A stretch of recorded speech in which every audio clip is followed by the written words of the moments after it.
সন্ত্রাসী ভারত, হিন্দুত্ববাদী ব্রাহ্মণ্যবাদী ভারত গেল এই বিধানসভা নির্বাচনের পরে শুভেন্দু অধিকারী পশ্চিমবঙ্গের মুখ্যমন্ত্রী হওয়ার পরে মুসলমানদের উপর কি দুর্দিন চলছে, মুসলমানদের বাড়িতে বাড়িতে হামলা, মসজিদ মাদ্রাসা ভাঙচুর এবং মুসলমানদেরকে হত্যা করে মন্দিরের ঘণ্টিতে ঝুলিয়ে তারা ন্যাক্কারজনক অপরাধ করছে এবং পৃথিবীর অন্যতম গণহত্যা চলছে।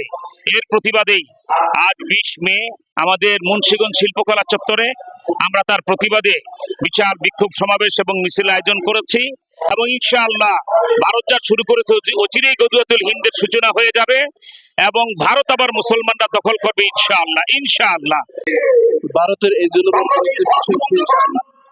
ভারতের মুসলমানদের উপর জুলুম নির্যাতন চলছে। আমরা অনতিবিলম্বে ভারতের জুলুম নির্যাতন বন্ধের জন্য উদার আহ্বান জানাচ্ছি।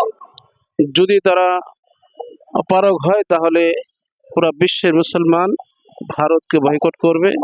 ভারতের সর্বক্ষেত্রে ভারতের পণ্য, ভারতের সাথে সমস্ত কিছু বয়কট করবে। তখন ভারত পুরো বিশ্ব থেকে বিচ্ছিন্ন হয়ে পড়তে বাধ্য হবে ইনশাআল্লাহ।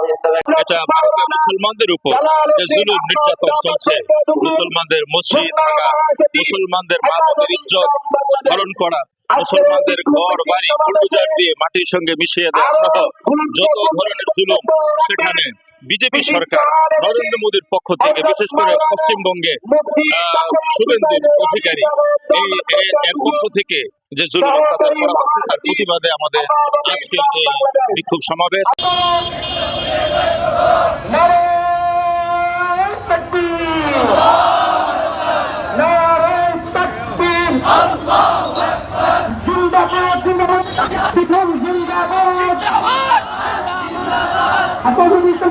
জিন্দাবাদ